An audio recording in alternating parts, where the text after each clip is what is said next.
माने 24 घंटा। तो अब समस्या इसका समाधान ये होना चाहिए कि काम का प्रभाव 2 घड़ी के लिए संसार में है या 24 घंटे के लिए। क्योंकि आचार्य कहते एक तरफ दुई दंड भर ब्रह्मांड भीतर, और दंड माने 1 घड़ी, और दुई दंड माने 2 घड़ी, 2 घड़ी माने 48 मिनट। तो फिर 24 घंटे का प्रभाव कहां से आया? और एक तरफ लिख रहे हैं निस्दिन नहीं और लोग कई को का। ये बात विचार विनिमय की चिंतन आना चाहिए। आइए दूसरी बात, आपकी दूसरी बात थी, मैंने कहा था कुछ लोग को मानते हैं और की नहीं मानते हैं। तो पंडित जी ने बहुत व्याकरण का बल दिया है। देखिए व्याकरण लगाना अच्छी बात है। दूध को बनाया जाता है दही, दही से मट्ठा, मट्ठा से नैवेद्य निकल आता है। इसके बाद जब उसका मंथन करोगे फिर क्या निकलेगा? कुछ निकलेगा? नहीं निकलेगा। जब सारांश आ जाए तो फिर वहां चोट करने की आवश्यकता नहीं होती। उसे कहते हैं कुतर्क। जैसे तुमने कहा को और की में स्पष्ट उत्तर है। पिता को तो मानते हैं, माता सती है उत्तर देंगे। शंकर को मानती है लेकिन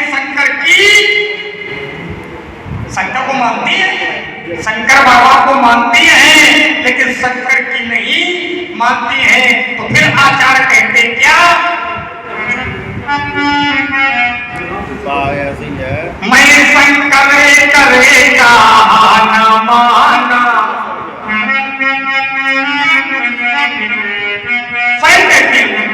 मैं शंकर करे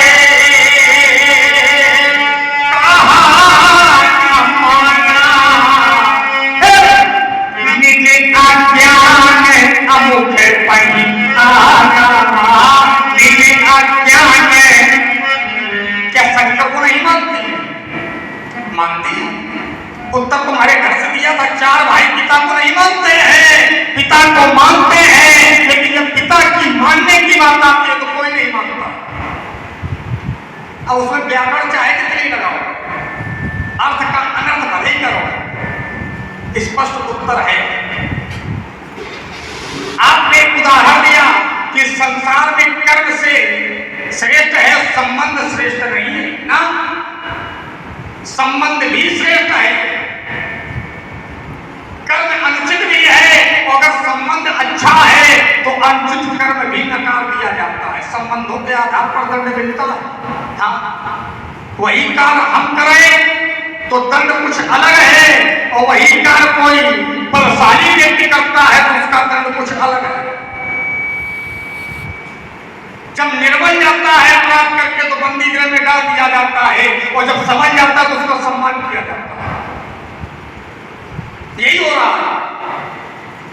संबंधों की भी व्यवस्थित विशेषता है, कर्म के आधार पर तो है ही। अब देखिए तुमने कहा कर्म से फल मिलता है, तो एक चिंतन में याद आता है सिंह और गाय जन्मजात शत्रुता है। कोई कर्म नहीं किया है, नवजात शिशु को जन्म देती है गाय, और सिंह मिल जाए, शेर मिल जाए तो उसके साथ वही व्यवहार करेगा जो होना चाहिए। अनैतिकता होगी, मारा जाएगा। क्या उसका कोई व्यवहार है? क्या कोई व्यवहार किया है? मोर और सर्प का क्या कोई व्यवहार है? क्या करो जरा, लेकिन शत्रुता है। चूहे और सर्प का क्या कोई व्यवहार है? शत्रुता है, जन्मजात शत्रुता है। क्यों? अगर कर्म प्रधान है तो यहां जन्मजात शत्रुता का संबंध क्यों? चिंतन करना है। आप कहा रेणम बालक काल बस बोलत तो इन सभा धनुषीशम त्रिपुरार धन। अगर धनुष अन्य धनुषों के समान नहीं है तो मेरा बस केवल इतना कहना है कि तोड़ने वाला भी राजाओं के समान, बोलो, सहस्त्राबाहु के समान नहीं है ना। तो हम काल के बस में नहीं है पंडित जी, एक बात ध्यान से सुन लेना। हम उसके बस में है जिसके बस में काल। भूपाला और भुवनेश्वर कालंकर विस्तार वहां बना हो, मैं यही विराम देता हूं। सुना आपने राजकुमार लक्ष्मण की विद्वतापूर्ण वार्ता को। राजकुमार लक्ष्मण भूल गए की बात कि कामदेव जो विषय था, जो संवाद का क्रम बना था, वो यही था कि जो दूसरों को कष्ट देता है उसके समान कोई पाप नहीं है। जो दूसरों के लिए हित करता है उसके समान कोई पुण्य नहीं है। ये वार्ता का विषय राजकुमार लक्ष्मण के द्वारा ही रखा गया। हमने उसका उत्तर ही दिया था कि कामदेव ने दूसरों के हित के लिए गया था, फिर उसको नष्ट क्यों किया गया? तुमने कहा इसके लिए हमें जाना वहां है जहां देवताओं ने जिस कार्य के लिए भेजा है। अब देवताओं ने किस कार्य के लिए भेजा है तो आपने प्रमाणित किया गया। बोले करई छोड़ू शंकर मन माही।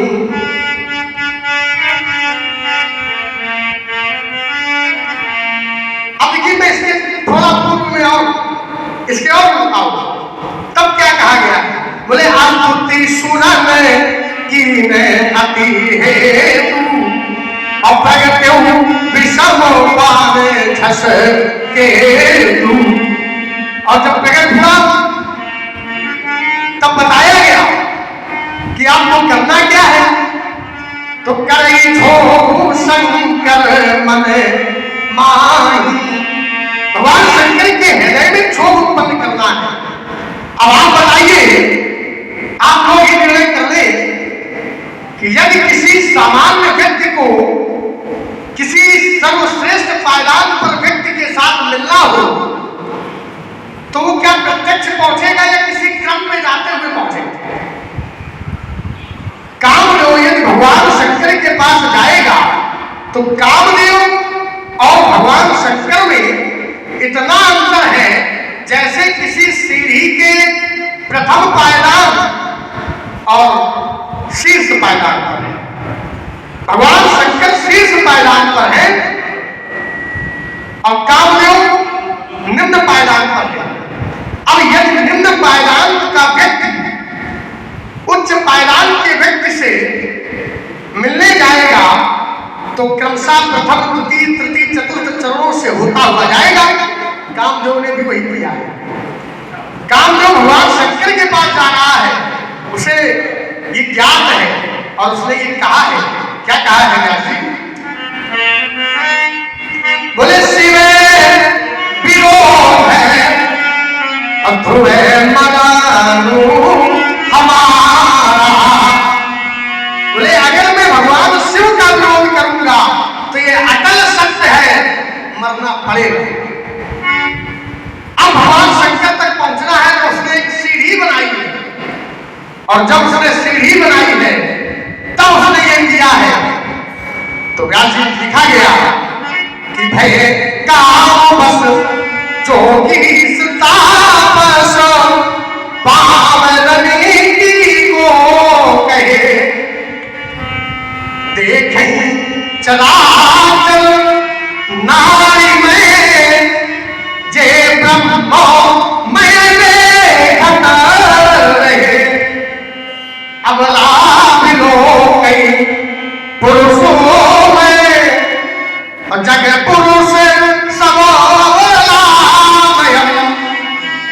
दंड भरी ब्रह्मांड भीतर कामोकृत को तुम्हें अयम। तो उसने ये किया है और इसके बाद भगवान शंकर तक पहुंचा है।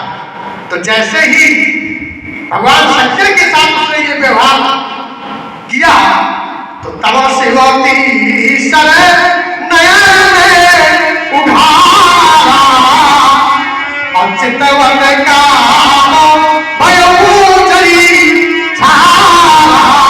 नष्ट हो गया। तो कथन ये नहीं था वो करने क्या गया, विषय ये था कि वो परिहित के लिए गया था और उसने ये बात प्रारंभिक चरणों में कही थी कि परहित लागी तजई को देही तो संतत संता प्रसन्न सही तेही कदम कर भी मैं काज तुम्हारा क्योंकि श्रुति कहा पर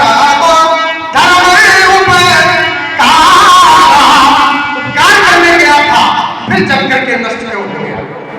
विषय ये था जब परहित के लिए गया था तो उसे वैसा फल क्यों नहीं मिला।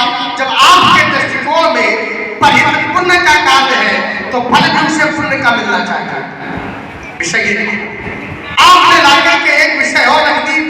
आपने कह दिया कि मेरा तो यही कथन था को अर्थात कर्म है और की अर्थात संबंध है। आपने कहा निर्णय अब इस विषय का आप लोग ही निर्णय करें। निर्णय संबंध के आधार पर दिया जाता है। दंड संबंध के आधार पर दिया जाता है। क्या न्याय संहिता का ऐसा कोई सूत्र है जिसमें कोई भी निर्णय दिया गया हो तो संबंध के अनुसार दिया गया हो। जब भी कोई दंड दिया जाता है कर्म के अनुसार दिया जाता है। यदि कोई व्यक्ति कोई अपराध का कार्य करता है तो क्या उसे फल किसी पुण्य क्षेत्र का दिया जाएगा। यदि कोई व्यक्ति हम कहते हैं किसी व्यक्ति के द्वारा किसी व्यक्ति को अपमानित कर दिया जाए तो जिस व्यक्ति को अपमानित किया जाएगा क्या वो व्यक्ति उसको पुरस्कृत करेगा। और ऐसा हुआ है जब जब व्यक्ति ने अधर्म का पक्ष लिया है तब तब उसका नाश हुआ। और ये हम नहीं मानस भी कहते हैं कि ईश्वर का अवतार भी धर्म की स्थापना के लिए होता है। और धर्म कैसे तो बताया जब जब हो धर्म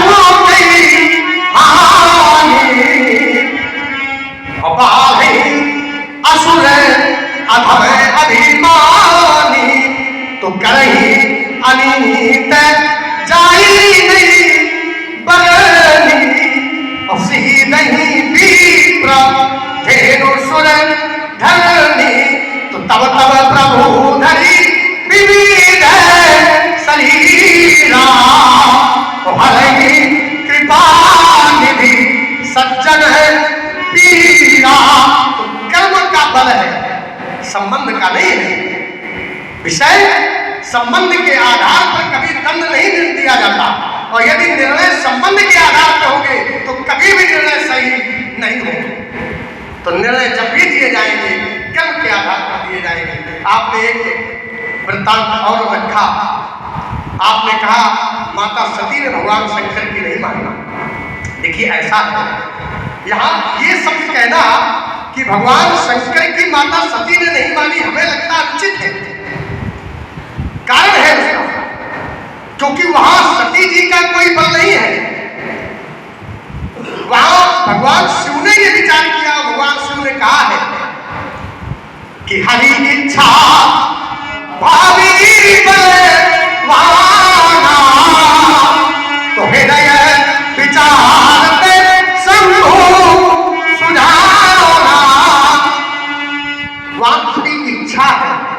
चलिए जब हरि इच्छा है तो भगवान शंकर पीछे छोटे ही थोड़ा बातें हो तो ज्यादा अच्छा रहेगा। विस्तारवाद होता है अच्छा नहीं उससे नीरसता आती है। दो दो बातें हो जाए नहीं छोटे छोटे शब्दार्थ का मतलब यही होता कुछ बातें विस्तारवाद ना हो।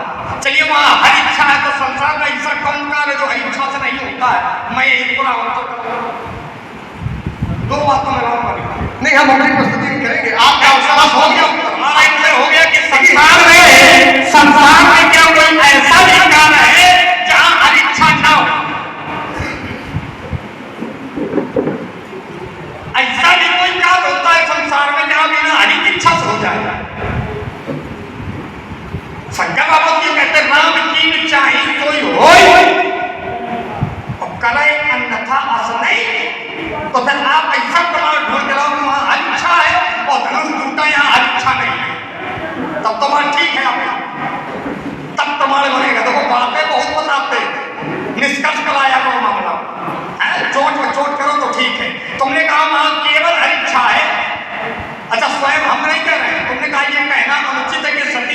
शंकर बाबा की बात नहीं मानी, या तो कोई अन्य व्यक्ति कह रहा है, ये तो माता सती स्वयं कह रही है। ये स्वयं एक प्रमाण है कि मैं शंकर कर कहा, कोई दूसरा थोड़ी कह रहा है। ये कोई दोष हमने लगाया हो तो तलाब कि आप दोष लगा रहे हो, हम दोष नहीं लगा रहे, हम तो सती की ही बात को प्रमाणित मान रहे हैं। और शंकर की पत्नी सती झूठ नहीं बोल सकती है, ये मैं जानता हूं। माता सती झूठ नहीं बोल सकती है और स्वयं कहती है कि मैं शंकर कर कहा न माना। और मेरी बात फिर प्रमाणित हो गई कि संसार में को सम्मान देते बहुत लोग हैं, लेकिन पी को मानने वाले बहुत कम। माता पिता को सभी मानते हैं, और माता पिता की जब बात मानने को आती तो कोई भी पुत्र मानने को तैयार। और प्रमाण मैंने तुम्हारे घर से दिया था, वहां भी हल नहीं हो पाया अभी तक। तुमने पूरी अखंड सुना दी हमको कामदेव पर, और ये कहा कि जब शंकर बाबा के पास जाना होगा तो प्रथम सोपान। अच्छा, ऐसा कोई संसार में बचा जो छोड़ा गया? चलो मान लेते हैं अधिकारी पदाधिकारी श्रेष्ठ जन से संपर्क होता, ठीक था, लेकिन संसार को बस में कर लेना, ये क्या ये शंकर बाबा के पास जाने की स्थिति है। वही काम जब नारद के पास जाता है तो कोई बस में नहीं होता। कैसी आप बात करते हैं? जब नारद बाबा के पास काम जो जाता है तो क्या कोई बस में होता है? क्या संसार में काम व्यापता है? नहीं। और जब शंकर बाबा के पास जाता है तो संपूर्ण काम के बस में संपूर्ण संसार होता है। मैंने एक तर्क और आपको दिया था, 200 रुपए 100 रुपए भगवान परशुराम जी के अनुभव अपने पर और 100 रुपए लक्ष्मण जी के अनुभव पर प्रिंस प्रदीप मिश्रा की तरफ से धन्यवाद।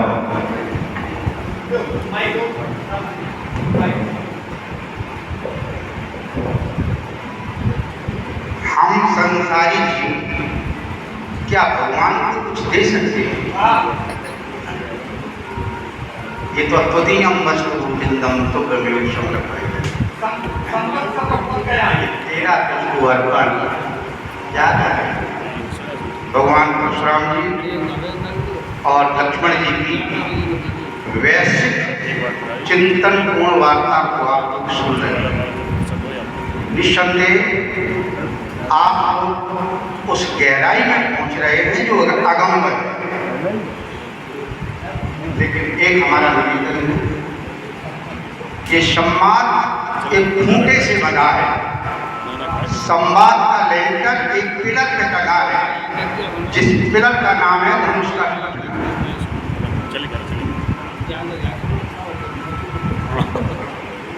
धनुष का हम चाहते हैं कि इसी के आसपास मेरी वार्ता घूमे। सती का चरित्र, शिव चरित्र, ये कथानक हो गया। हमारा अभिनय है, हम भगवान के चरित्र को जीवंत कर रहे हैं। इसलिए हमारा वक्तव्य धनुष के एक पक्ष, धनुष के न टूटने के पक्ष में, धनुष के टूटा, ये टूटी हुई चरित्र की न्यूनता हुई, अर्थात भगवान परशुराम। धनुष टूटा, ये उचित हुआ, नीच हुई, इसका पर्याय भगवान लक्ष्मण। धनुष प्राचीन सेतु तक तोड़ा गया है। सेतु पुल जैसे जनमानस की दृष्टि में पुल नया भले दिखाई दे, लेकिन एक वैज्ञानिक की बुद्धि में यदि उस सेतु की समय समाप्त हो गया है, सेतु की अवधि समाप्त हो गई है, तो तोड़वा दिया ताकि कोई मानवता की सीना उस सेतु से पार जाना चाहे तो कहीं भूखा ना। इसी प्रकार से धनुष का सेतु एक प्राचीन पुल के भाग तोड़ा गया है और एक वैज्ञानिक की बुद्धि से तोड़ा गया है। कर भोजन मुनवर विज्ञानी एक वैज्ञानिक के आदेश से तोड़ा गया है। तो यदि हम वैज्ञानिक कोटि की बुद्धि रखते हैं तब तो उस ऊंचाई की बात करें, अन्यथा हम जान लें कि उस ऊंचाई पर पहुंचने में हम बहुत पीछे थे। भगवान से निवेदन है कि उसी वार्ता को उसी स्थल से उसी खूंटे से बांध के रखें। ये लंबी वार्ताएं थोड़ी टूट जाती हैं 1 मीटर के ऊपर से। हालांकि आपकी वार्ता बहुत ऊंचाई की है, लेकिन हमारे 1 मीटर ऊपर से निकल गई है। तो अपनी वार्ता को खराब से चढ़ा के, छोटा करके, सरल करके मुझे हृदयंगम करें, ये मेरी प्रार्थना है। क्योंकि आकार से छोटा बड़ा, हमने कहा था व्यास जी आप भी थोड़ा सा भेद कर दिया करें। बालक बस लखन का सवारे जाना। हम लक्ष्मण जी की ओर से कह रहे हैं कि आकार से छोटा बड़ा कोई नहीं होता। जीव पाव निज सहज स्वरूप, आकार से छोटा बड़ा कोई नहीं होता है। अंत सबका एक सा हो वालिया होता। बिंदु हुआ है सिंधु, एक एक बूंद से सागर बनता है। बिंदु हुआ है सिंधु, गागर भी महासागर। जीव होता ब्रह्म अपने रूप को पाकर। जब तुम्हारी इस प्रकार की वार्ता थोड़ी हो कि हमारा